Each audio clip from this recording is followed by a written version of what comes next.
झल्लाहट में ईरान के पलटवार की ताकत ने ट्रंप की रातों की नींद उड़ा दी। इस असफलता का ठीकरा ट्रंप अपनी ही टीम मेंबर के सिर फोड़ रहे हैं। रातों रात अपने आर्मी चीफ को जबरन रिटायर कर दिया।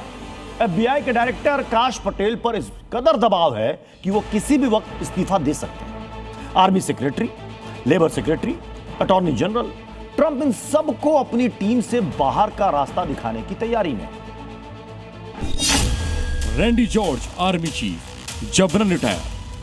पैम बॉन्डी अटॉर्नी जनरल पद से हटाया।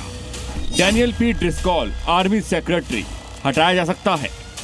काश पटेल FBI डायरेक्टर इस्तीफा दे सकते हैं। लोरिस चावेज डेरेमा लेबर सेक्रेटरी पद से हटाने की तैयारी। ट्रंप की काबिलियत, ट्रंप की रणनीति, ट्रंप की फॉरेन पॉलिसी और ट्रंप की घरेलू पॉलिसी। ईरान युद्ध में ट्रंप का सब कुछ दांव पर है और ट्रंप इन सब में फेल होते दिख रहे हैं।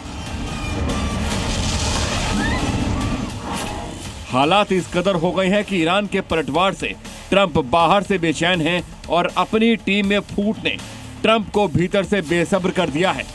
इतना कि खुद ही अपनी टीम के लोगों को ट्रंप निकाल बाहर कर रहे हैं। ट्रंप ने एक ही रात में अपनी सेना और सरकार के बड़े अधिकारियों को हटा दिया। Army chief general Randy George को पद से हटाकर उन्हें तुरंत रिटायर होने का आदेश दे दिया। रैंडी जॉर्ज कोई साधारण अफसर नहीं है। पहले खाड़ी युद्ध से लेकर इराक और अफगानिस्तान तक की भीषण जंगों में हिस्सा लिया है। ऐसे अनुभवी अफसर को हटाकर ट्रंप दुनिया को क्या मैसेज देने की कोशिश कर रहे हैं? कहा जा रहा है कि ट्रंप के रक्षा मंत्री पीट हेग्सेथ अपनी टीम को बिल्कुल नए सिरे से तैयार करना चाहते हैं।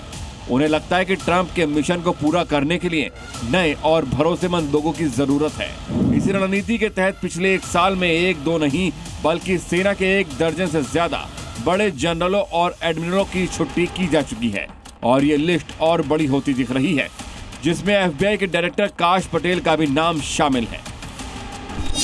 FBI के 9वें डायरेक्टर काश पटेल को ट्रंप ने ही फरवरी 2025 में इस पद के लिए चुना था। काश पटेल को हटाया जाना इसलिए भी अहम हो जाता है क्योंकि FBI अमेरिका की सबसे बड़ी जांच एजेंसी है। देश की आंतरिक सुरक्षा, आतंकवाद विरोध, जासूसी रोधी अभियान और बड़े आपराधिक मामलों की जांच इसी के जिम्मे है।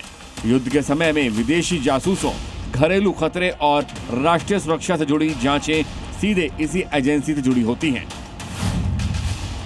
ट्रंप बेसिर पैर के लिए फैसले लेने वाले प्रेसिडेंट के तौर पर भी देखे जाते हैं। ट्रंप का यह बयान कि ईरान में हारे तो जिम्मेदारी उपराष्ट्रपति JD वेंस की होगी और जीते तो क्रेडिट उनका होगा, साबित करता है कि ट्रंप किस तरीके से काम करते हैं।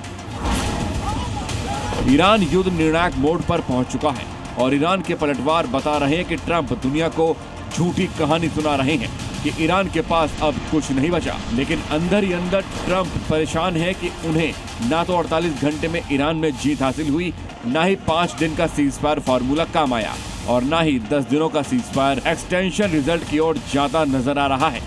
तो खिसियाए ट्रंप अब घर में ही खंबा नोचते नजर आ रहे हैं। ब्यूरो रिपोर्ट, जी मीडिया।